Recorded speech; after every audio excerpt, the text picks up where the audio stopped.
Hi, everybody. Welcome to the 29th episode of Valiant Effort. I'm the 6th copy of Josh.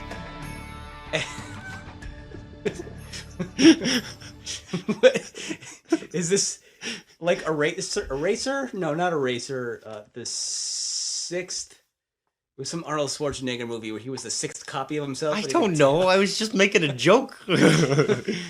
My name is Nick, and this episode is entitled "Trapped by Webnet." Webnet. We'll get to that name later. But I'm sure there's a reason for it, as you were telling me earlier. But So I want to talk about something in our last episode. We were talking about how people live a simpler life, and thus they have devolved. yes, And I am going to argue that that is not a step backwards necessarily. okay. I didn't think about it at the time, but you know, maybe we're too advanced now. And maybe that's what we should be doing, is just farming the land and taking care of our little space and not having too high a population. Maybe that is the pinnacle of our evolution, and that's what we should aspire to, is peaceful culling of the land. I see the angle you're going out, but I remember my argument was that I think his name was Nigel, whatever it was. He tried to make those robots, but he couldn't do as well as we would today, because they don't know how to run the technology. Namir, that was it. anyway, I just wanted to say that. And maybe I would have had a stronger take on that if I were just the 5th copy or the master copy. But unfortunately, I am the 6th iteration of Josh.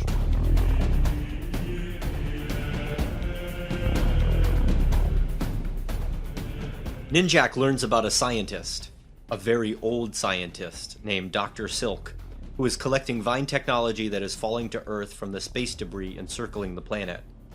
Furthermore, Livewire had also been investigating Dr. Silk and has now disappeared. Ninjak, along with the Eternal Warrior and Eric, travel to Taiwan, the last known location of Livewire. There they find a town with brainwashed citizens who are able to subdue the three, and then off-camera put them in a box underground. Eric, Jalad, and Ninjak escape the box, but the result is the deaths of all the brainwashed townspeople. Confused? Tune in later for more of this. Meanwhile, Silk is doing his best Goldfinger impression, telling Livewire his plans for world domination, or at least mind domination. Silk has created a virus, and when it's unleashed upon the world, his mind will upload into those infected. But it didn't work on Livewire. She's different somehow. Eric comes in and breaks up the monologue just as it's ending, and the Unity team stops Silk and his forces. But it's too late. The virus is loose. Silk zombie clones are starting to crop up. Unity's mission now is containment. Eric destroys a plane with infected people on it. Galad travels to Mexico City and discovers the distribution method of the virus. Livewire is able to hack into Silk's computers and puts Webnet, Silk's company, out of business financially. Ninjak locates the master copy of Silk's brain and kills him. The crisis is over. That's assuming Ninjak really did find the master copy.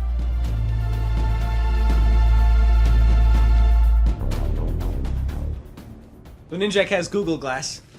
Yeah, at least this time It's backwards. Yes, when you saw from his perspective, it's Yep. we see it the correct way. Yes, I made that mental note as well. You can see it the correct way, which is the wrong way.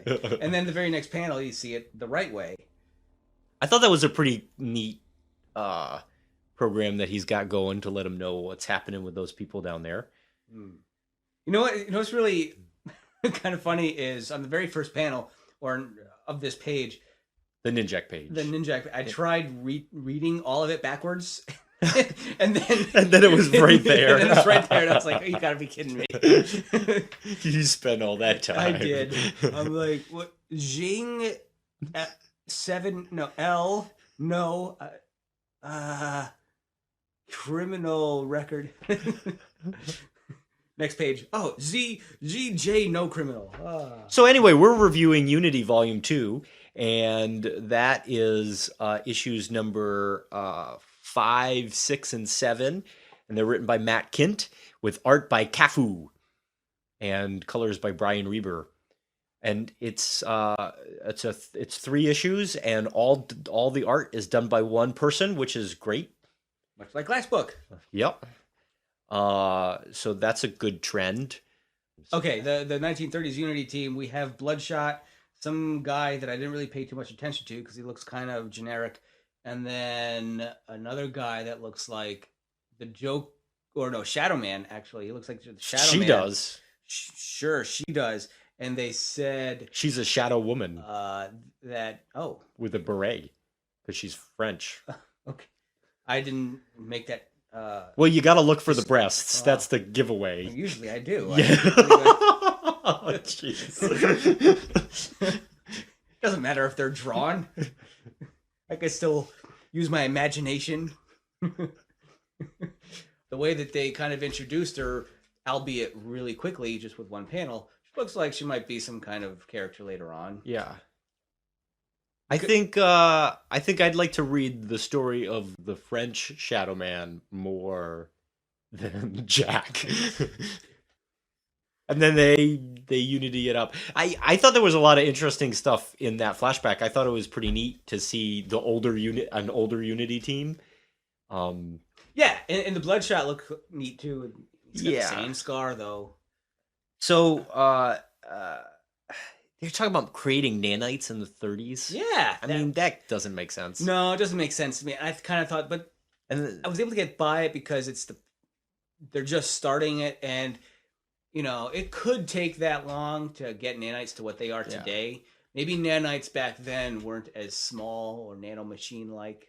Well, okay, let's do... For 28 episodes, I've been talking about how Valiant is the world outside your window, right? Let's take that away. This is, let's talk about alternate realities, okay? I mean, that's all comic books eventually focus on alternate realities at some point. We're in our universe, and Valiant has their universe. Something happened that made the Valiant universe different so that they could learn about nanite technology at an earlier time period, that kind of thing. So I wonder what the flashpoint is to when the Valiant universe became different from our universe. It might be the Boon. Could be the Boon. Because, I mean... Well, we're assuming that the Boon is different. I mean, there could have been... There was historical records of a great flood, and so there's that stuff. But, I mean, if there is that piece of what you and I have theorized might be alien technology, we don't really know what the Boon is quite yet. If there is that piece of alien technology on the planet, perhaps there's more, and that could lend to discovery of it and to figuring out nanites in the 30s as opposed to... So are you hypothesizing that nanites may be a result of alien technology? Maybe. We know the Vine were on our planet in the Visigoth times. That's true. So, hell, even, the Vine have been steering civilization a little bit. Plantings on on Earth. So, that could be going on there too.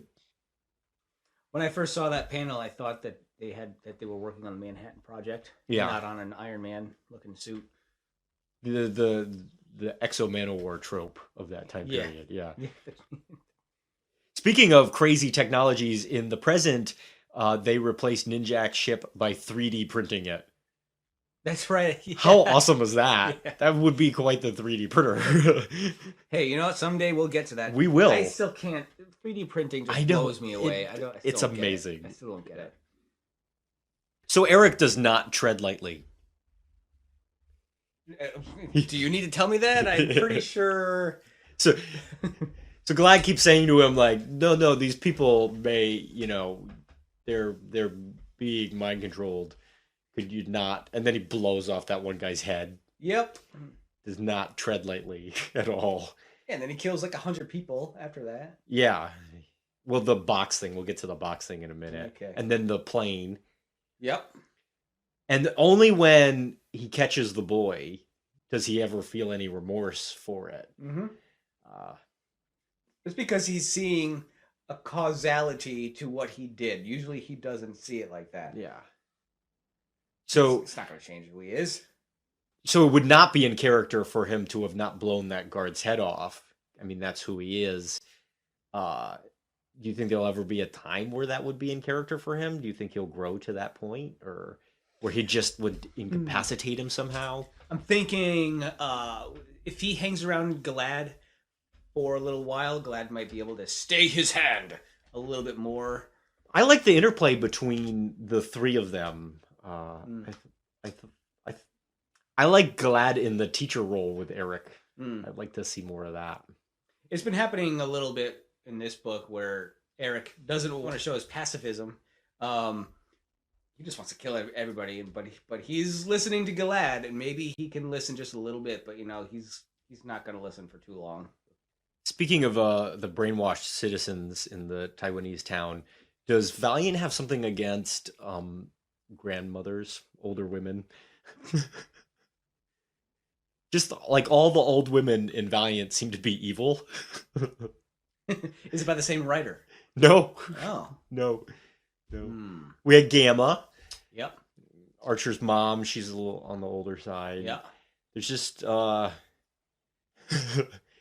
I was totally drawn in. Like, I thought that woman was coming from a place of sadness, and then when she started shooting at Ninjak, I was like, whoa, what the hell is going on here? I didn't expect it. Yeah. That's good that you didn't expect it. She looked traumatized. I didn't think that she was brainwashed at that point. I had no idea what was going on. And then when she came out to shoot Ninjak in the back, I didn't even realize she was brainwashed then. I didn't even realize she was brainwashed after Ninjak shot the gun out of her. I didn't understand what was going on. Sure. I don't think you were supposed to at Okay. that point, yeah. Ninjak has got to have amazing reflexes, by the way, to realize that he's about to get shot when his back was turned to her. He must learn not to trust anybody and is always on guard. Always. And when you're always on guard, your reflexes are ready to go. So I can understand how he'd be able to react a little faster. So do you want to talk about the box? I don't understand the box. Where did the box come from? All of a sudden it goes black in the first book, and then the second book's there, and I read the next issue the next day, so I read it the next month. And I thought, did I miss an issue? Yeah, I thought I missed an issue too. Yeah. How did they end up there? I don't know. I don't know. It had, as my synopsis says, off camera. Yeah, and even in the first issue, like it's not even like shown that they're in a box. I didn't even know they were in a box until they said they were in a box. Yeah. Did they and how did they get the box underground and buried? And then how did they hook the box up to all of the brainwashed citizens so that they would die if the box was open? And how did they maneuver all three of them to stand in that one little area so the box could close them in? So I don't understand the box either. What was the point of the box? I think the point of the box really was for the ethical dilemma. Oh, okay. I don't think it was for any other purpose. So we have the ethical dilemma where Ninjak wants to get out of the box. He tells Eric to blast his way out of the box. Galad says, no, you can't blast your way out of the box. They told us that if we blast our way out of the box, we're going to kill all those people, those innocent people. So the ethical dilemma presents itself. Who's right? Who's right, Ninjak or Galad? But they needed to get out of the box. Right. Well, so or they could have stayed in the box. They could have waited a little bit longer, maybe, to see if there's any kind of easier way to get out of the box without killing anybody, rather than just going all bravado and going, "Rawr!" Killing everyone. Do you are they responsible for the deaths of those people? I guess yes and no. I say unequivocally no. Well, I mean, Galad didn't want to do what Eric did. Yeah. He's like, let's all those people are innocent. Let's not do that. And Eric's just like, I want to get out of here, and kills everybody. But the person who's responsible for the deaths of those people is the person who hooked those people up to the box. And that's why, no, at the same time. Yeah. If I were in that situation, I would blame the person who put brainwashed people in that position. Do you think as Eric. heroes, I guess they're superheroes, although we've never really heard that word used in Valiant, which is one of the things that I think makes the company unique and wonderful. But do you think because they're heroes, that they have to share blame in it anyway because it's their job to prevent the deaths of people? A hero does not need to save people. A hero could be someone who gives change to a homeless person at the end of the street. Heroes don't always need to be saving people's lives. But no. Great.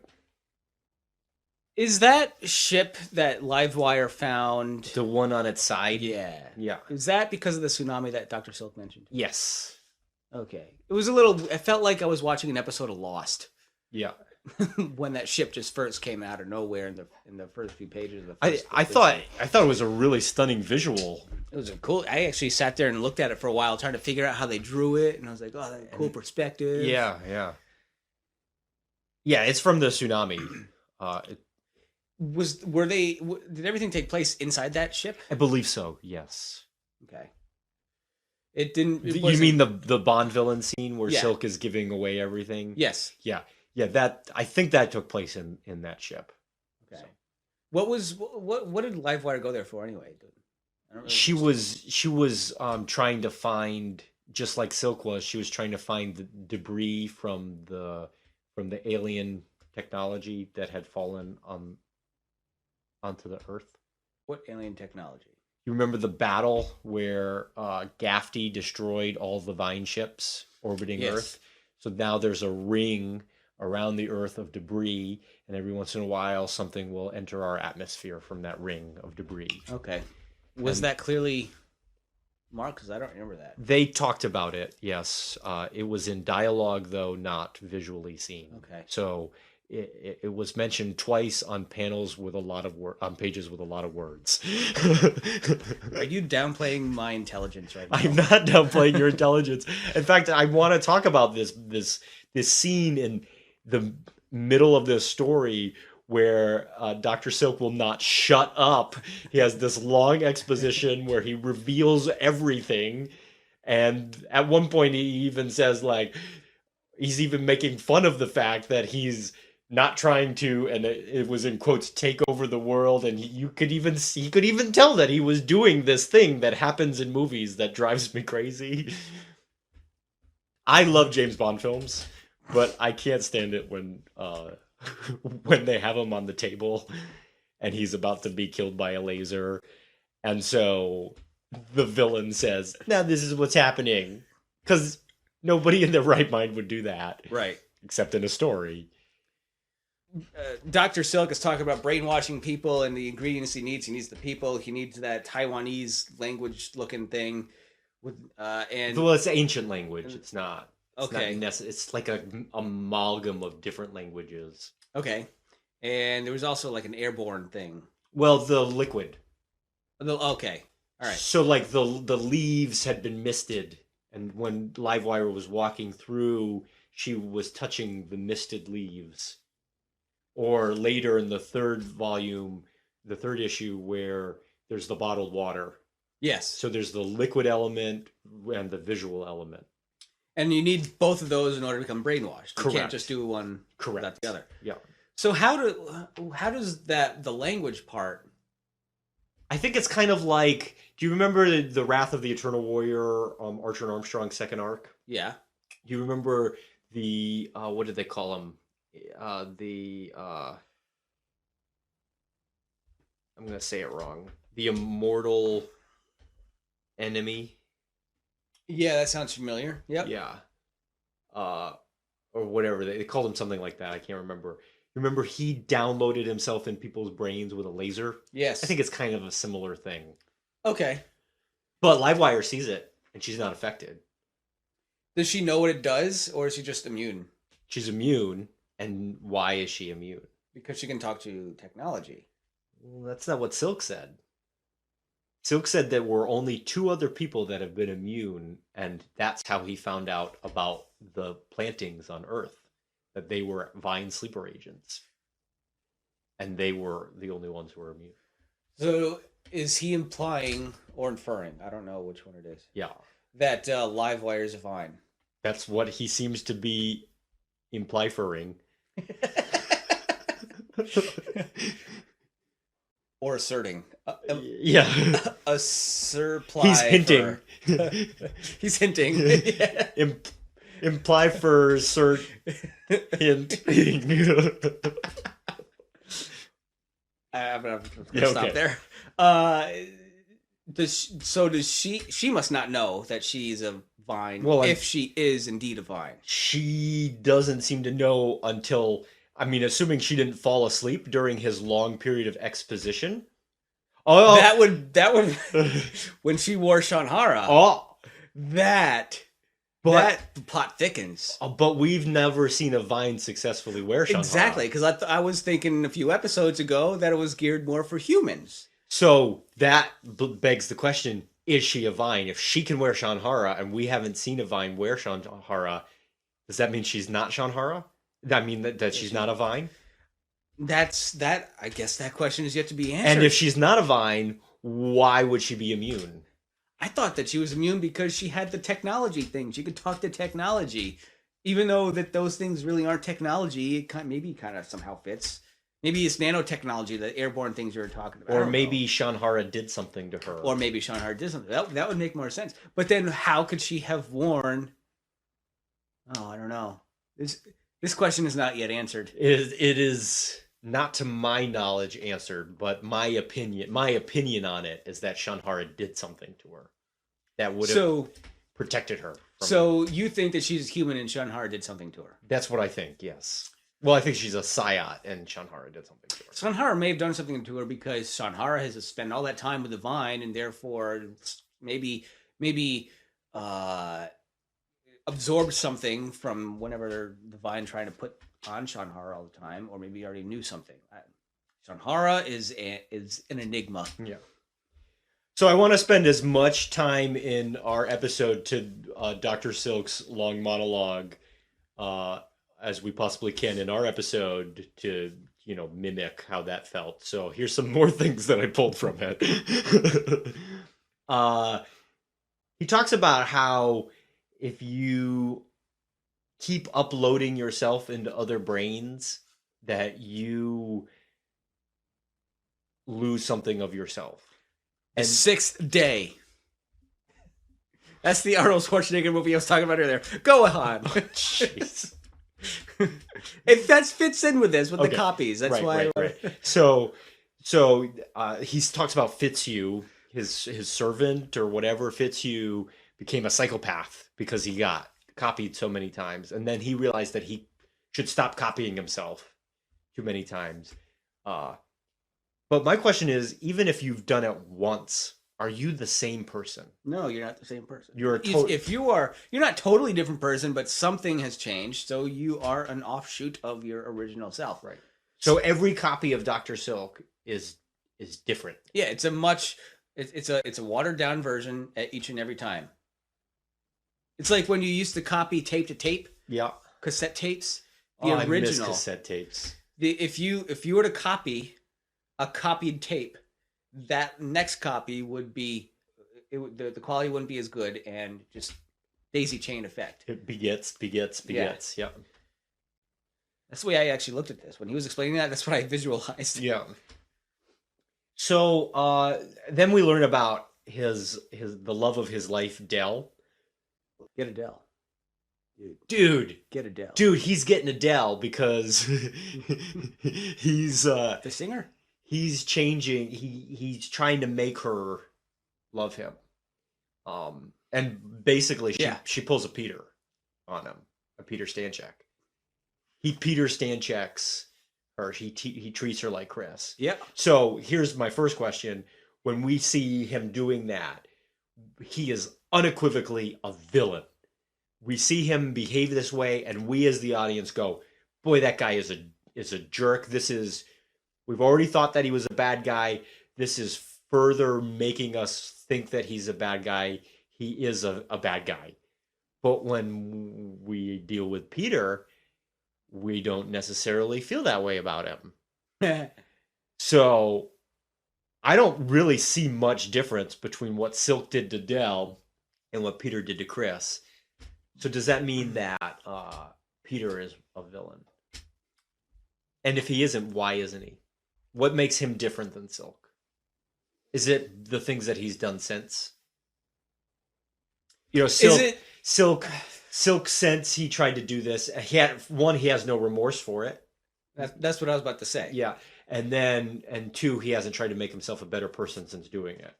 Yeah, that's what I was about to mention, is maybe it's because Peter has realized his wrongdoings and changed it back to the way it was, whereas Dr. Silk, he doesn't care. He knows what he wants. He's going to go at it with at all costs, and it's not working. So he just keeps going and going and going and going and going and going. I don't know.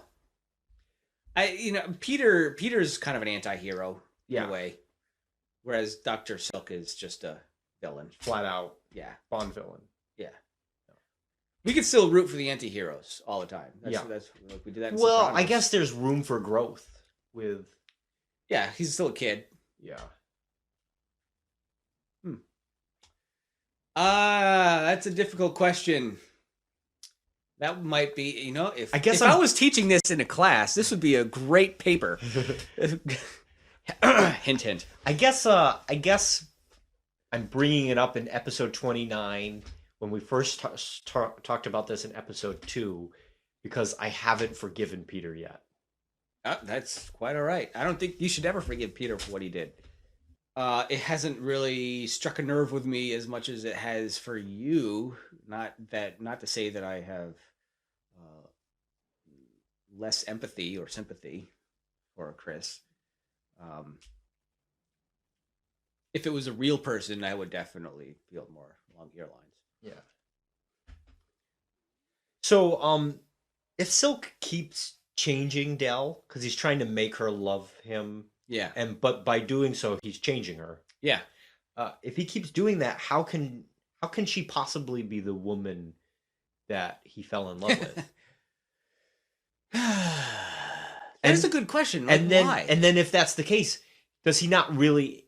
Is it more a lust thing as opposed to a love thing? Well, so if you like somebody, but that person likes somebody else, which is the case there, he eliminates the third wheel, but she still doesn't like him, but he likes her.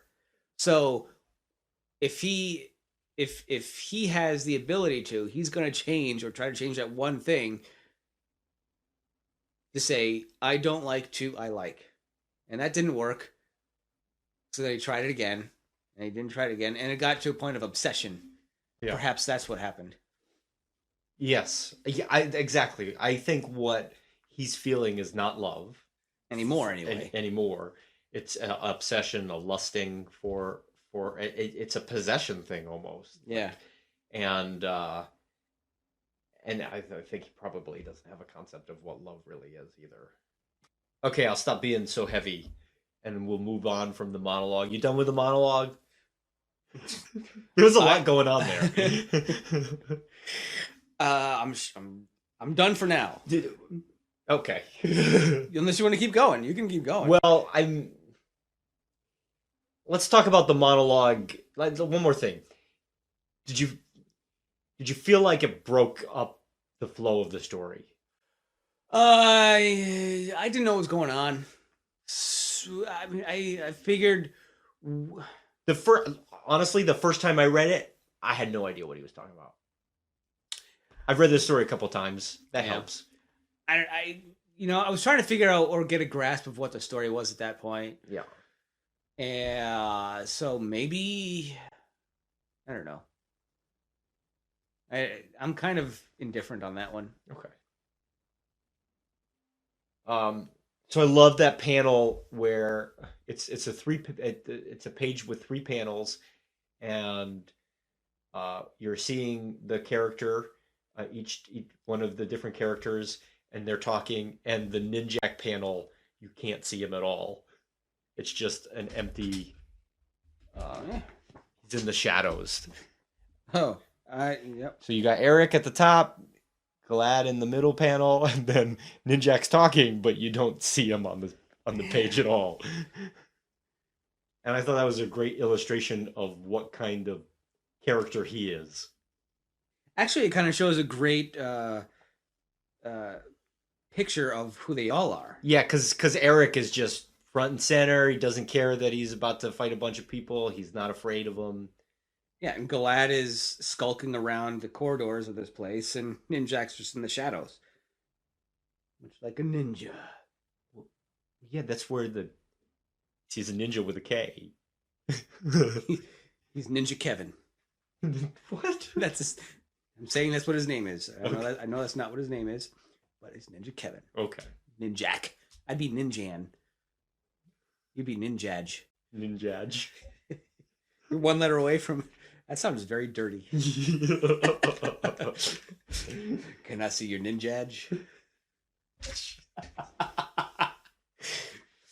I like the one panel where Livewire tells Eric to take out the wall at 3 o'clock.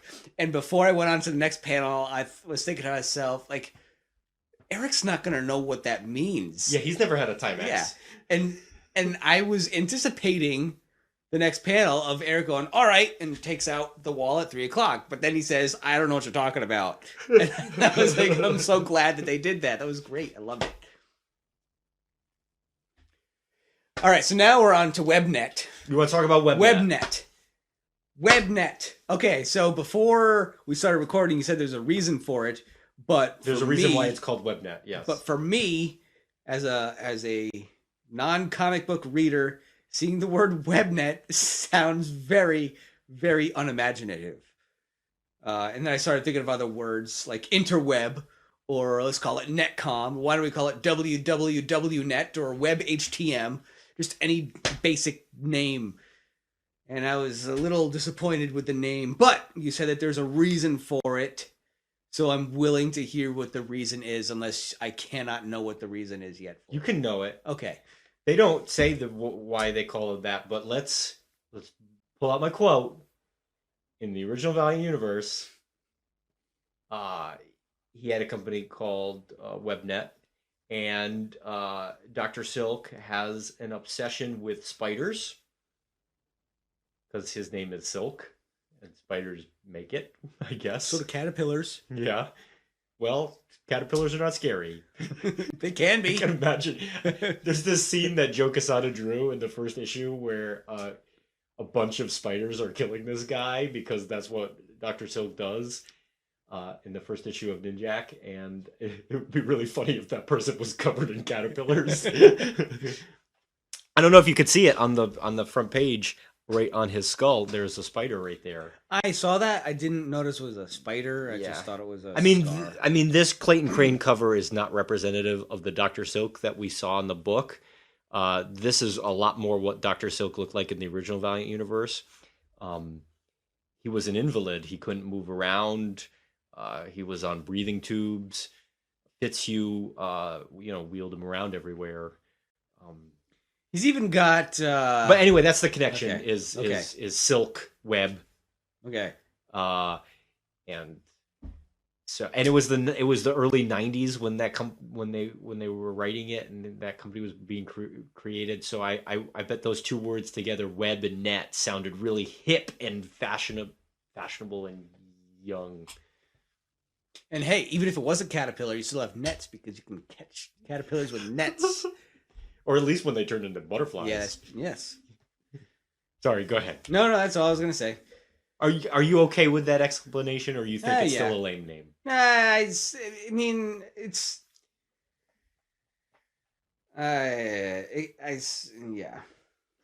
It could have a better name. If that's the reason why, is because in the early 90s when the web was coming out and like, ooh, let's call it Webnet. Yeah. Because it's awesome. I could see how back then that would be cool. And the tie-in with spiders. Yeah. But now, I kind of like Netcom. It sounds like a conglomerate company, Netcom, like a telephone company. I'm sorry. Are there telephone companies left? Yes, there's Verizon, there's AT&T. Yeah, those are mostly cell phone companies now. You said the word phone, so yes, there are still phone companies. What is the purpose? What is I was going to say Dr. Mirage. What is Dr. Silk's purpose for infecting all these people? Why? What's he doing it for? I just think he wants to. I don't know. He's a Bond villain. Is he trying to just gain immortality? Yes. But why? For what purpose does he want immortality? I don't know. I think he thinks that he's smarter than everybody else, so that if everybody has his brain, then problems will get solved faster. Well, he's making more problems. He's not really solving problems. He's creating problems. Yeah, because what happens is all the infected people turn into World War Z characters. Yes. Yeah, they're not. They're practically mindless. What are they? Is he just trying to make them into shells so that he can use them once he needs them? I don't really get it. I don't get it either. I don't understand the purpose. He did say at one point, so let's just take him for his word. He did say that there are problems in the world, and he thought that if everybody had his brain, that they'd be able to solve those problems faster. Yes. So what? We don't all need his brain. I also disagree with that premise. I think that we are better as a society if we have many differing viewpoints. Right. As we've talked about. That we have. I think the reason that the United States has been so successful is because it's such a big country and there are so many different opinions and views and values and ways of approaching ideas that innovation can be put forward. I think the smaller your country, the less you're going to have the opportunity for that. Just like when you have a bigger country, you have a better chance of having more Olympic gold medals because you have a bigger pool to choose from. So a small country like Andorra, I don't know how many medals they have in their history. But compared to the U.S., they have a lot. So if everybody has the same brain, I disagree with Dr. Silk. I think that you're going to become stagnant and not do better. You'll go backwards. But he's crazy. He's a psychopath. He even said that Fitzhugh became a psychopath after being copied too much, and he's like, I wonder what I am. And the answer is, you're a psychopath. So the question is the original Dr. Silk, the guy in Japan?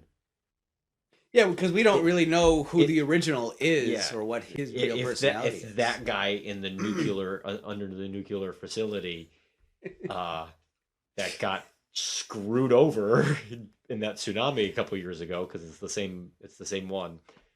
If that Dr. Silk is saner or not. So you said, where is Dr. Silk? Well, we know where he is. He's in Fukushima. No. You said he's in a facility. He's underneath the nuclear facility. How do you spell nuclear? Nuclear. Did I say it wrong?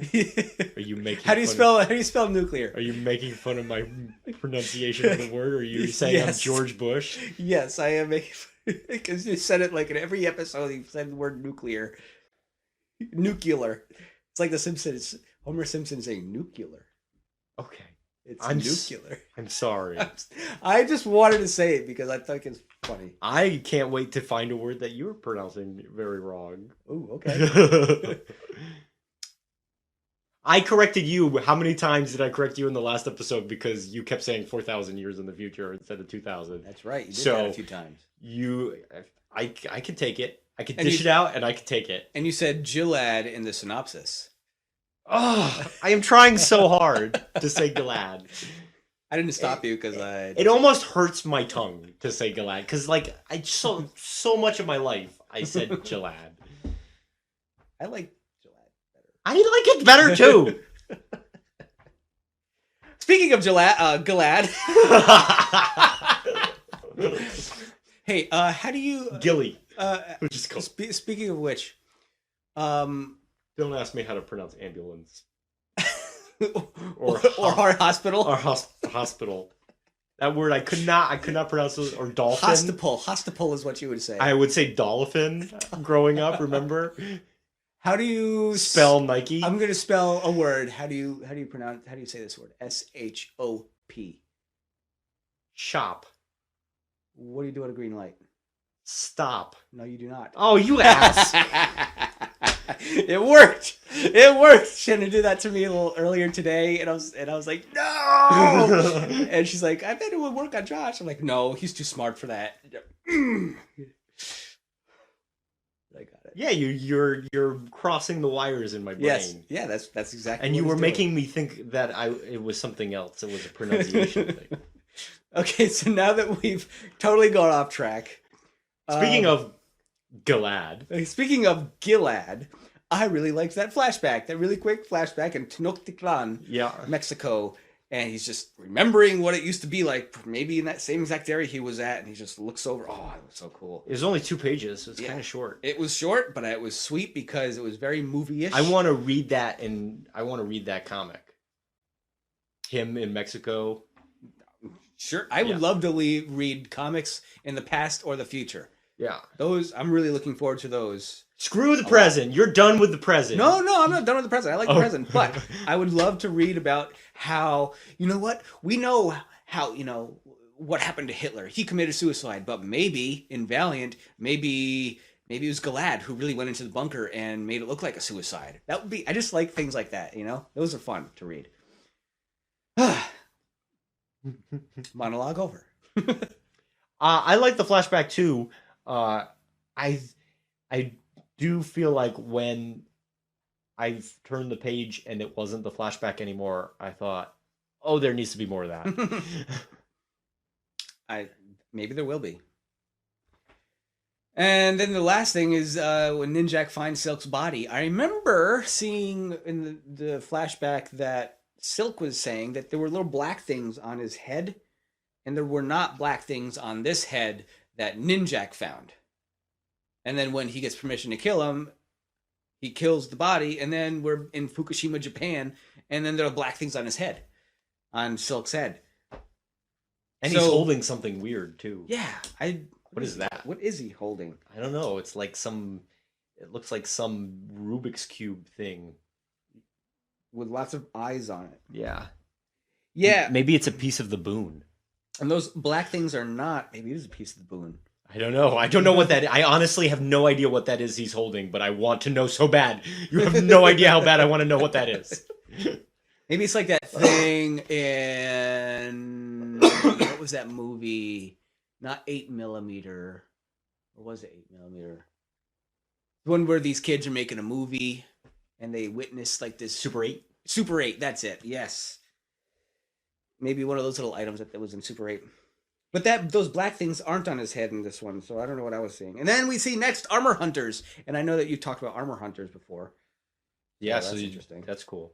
So before we get into whether we liked the book and what covers we liked and Easter eggs and all that, I think that we would be remiss without talking about the fact that they also, to make it not just that you're not just buying 3 issues, they also put in issue number 5 of Exo-Man of War in here. Is that why they do that? I assume that's why they did it.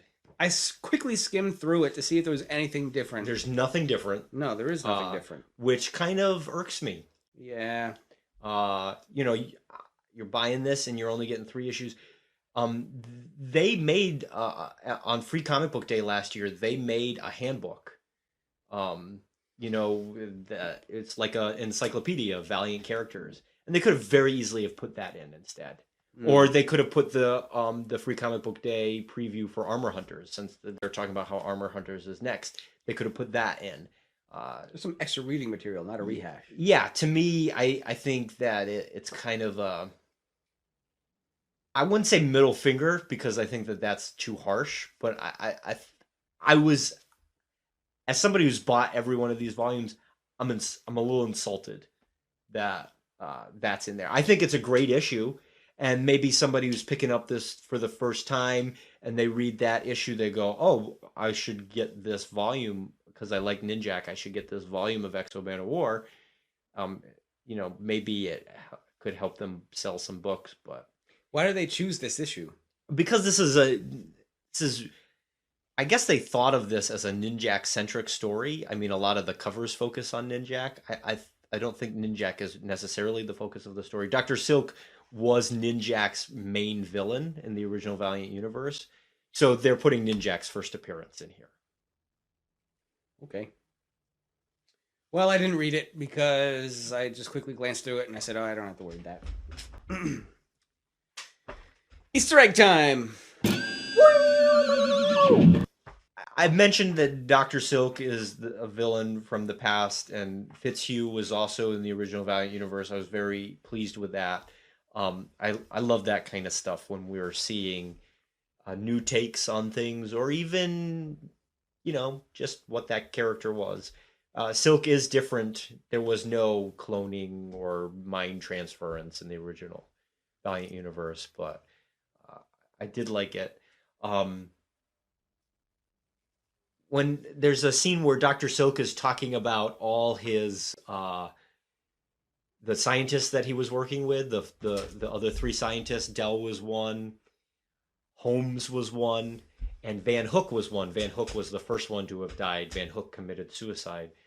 I assume that character is named after Kevin Van Hook, who was a prolific writer and editor for Valiant in its original incarnation.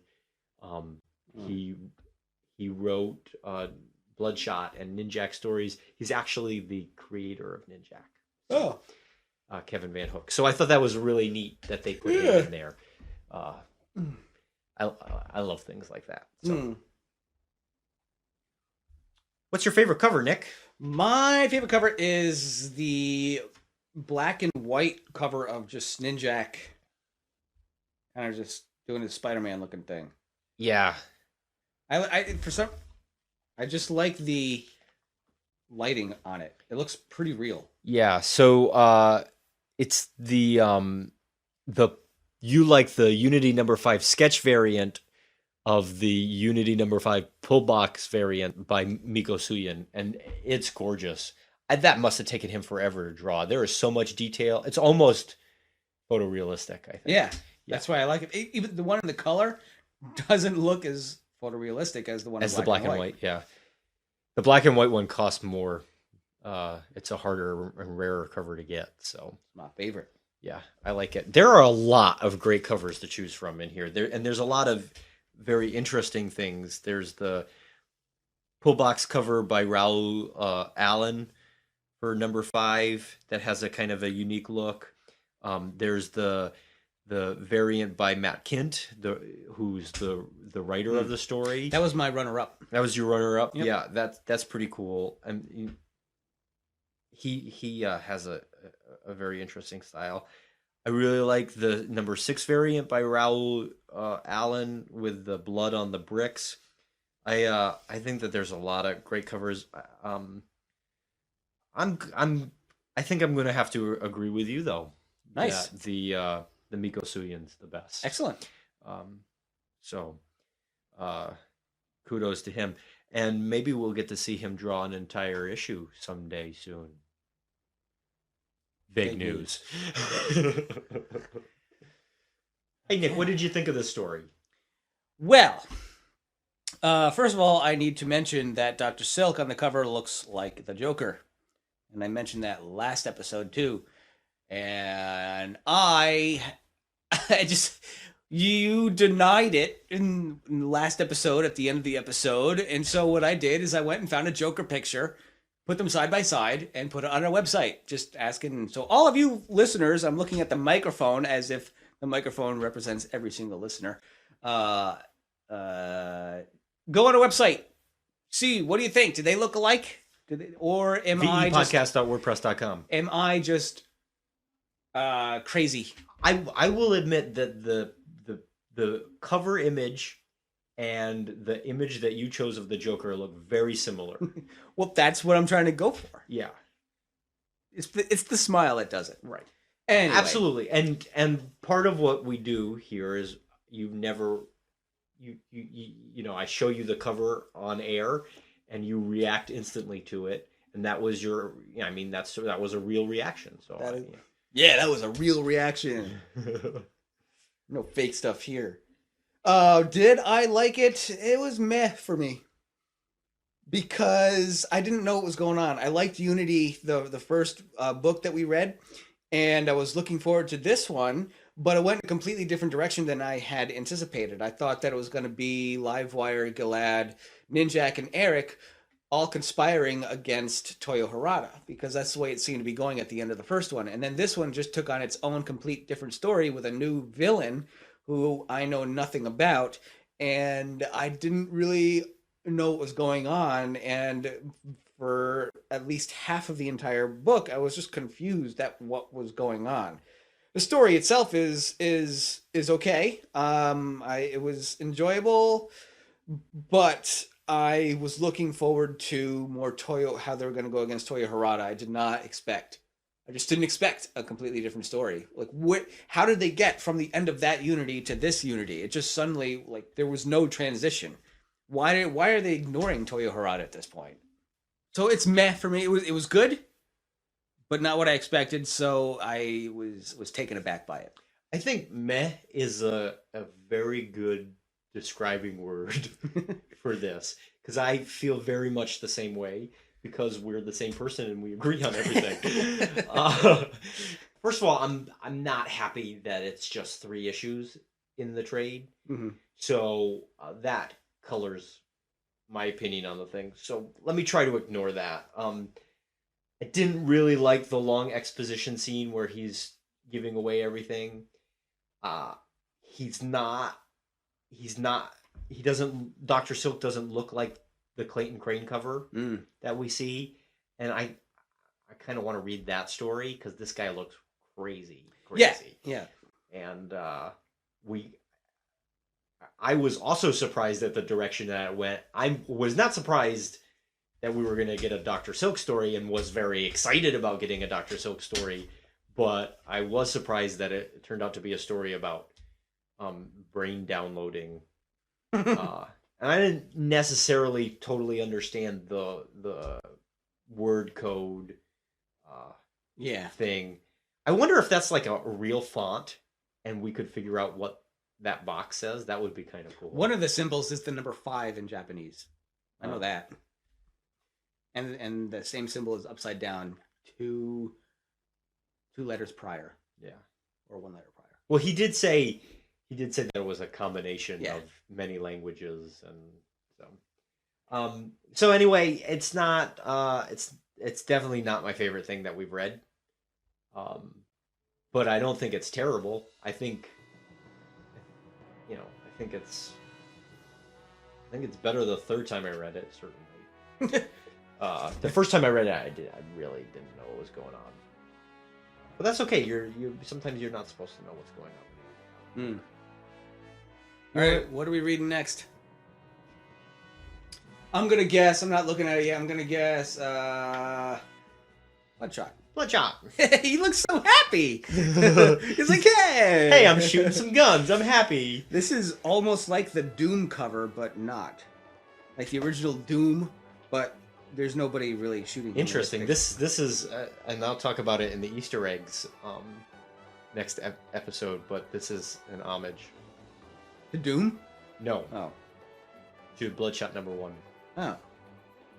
With a La Rosa with apologies to BWS? Yeah, the original cover was drawn by Barry Windsor Smith, so he's apologizing for his take on that. Because he looks happy. And he looks like he's got a hole in his chest rather than a red circle. And he's getting shot at a leg and in his arm, which I did say just a few moments ago he wasn't getting shot at, but he clearly is. Okay, cool. Get some! So we're going to have gone from reading 3 issues in a volume to 7? To 5. Oh, to 5, okay. Yep. So, next episode, episode number 30, where we'll have new theme music, we're going to explore the 1990s style of writing comics. So, Does that mean it's going to be more reading? so you can find us on Twitter at VE Podcast. Nick, what's our email address? VEpodcast@gmail.com. And you know what? We really want you to send us emails. If you send us questions, we will answer them. And we're going to have another email listener episode coming out very soon. So stay tuned for that. Also, I want to know what you guys thought of the music episode that I did. So please send your letters to vepodcast@gmail.com. And yeah, that's us. That is we. So thanks for listening, and in the tradition of this trade that we just read, we're going to replace some of the 5th episode of our show, Enter Ninjak.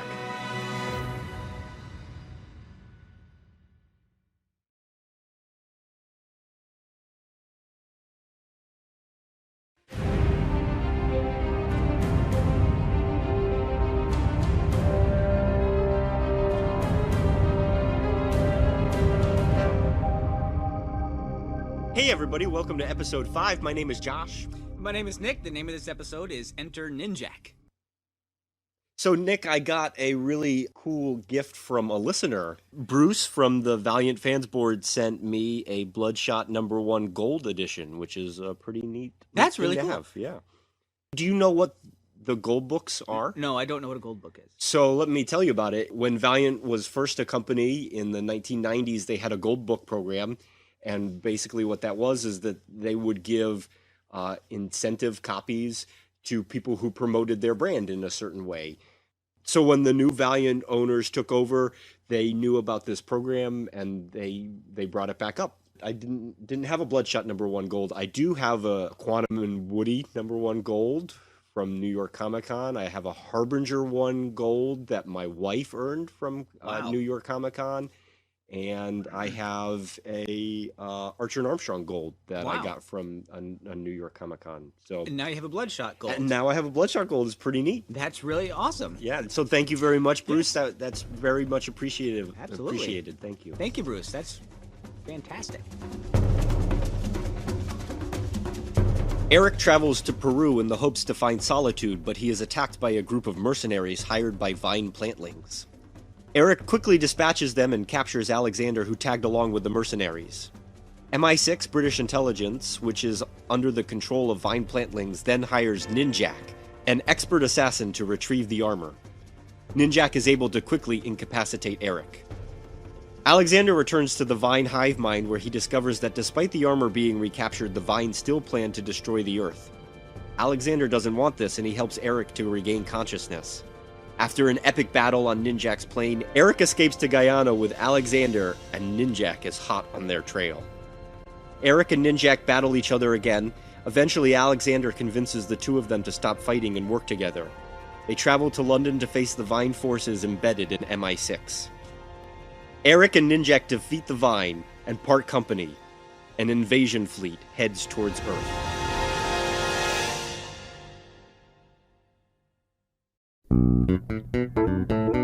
I love James Bond films, but I can't stand it when when they have him on the table and he's about to be killed by a laser, and so the villain says, "Now this is what's happening," because nobody in their right mind would do that, Right. except in a story. Remember doing that in one of our Vagabond movies? Yeah. Well, you're about to die, so I might as These well people- just tell you everything. These people don't know what you're talking about. I know they don't. So I'm probably got to cut it out. When we were kids, we made movies, and we will never put them on the internet, and you will never get to see them unless you send us lots of money. Or send me lots of emails begging me. No. No. The most you'll get is a trailer. Yeah, we did have the trailer, one of a different series that we're talking about on YouTube, but it is no longer there because I deleted it. It is way too embarrassing. It's so embarrassing that I still have not yet shown my fiance. My wife has seen the movies. Yes, and so has everybody else. And apparently it's a rite of passage. Yeah. And she hasn't seen it yet. Well, I'm going to have her come over to our house and show it. You're going to have her come over my house? My house. And show. It's just so embarrassing. It's so bad. If I went to film school like I had originally planned, I was going to remake that entire series. Well, you didn't go to film school. Nope, I didn't. But I still want to remake them, but that's never going to happen. Maybe we could get more actors. Maybe we'll get all our listeners in. Now, Simpson, because of your many years as a nuclear technician, we're putting you on a nuclear sub. Nuclear. It's pronounced nuclear.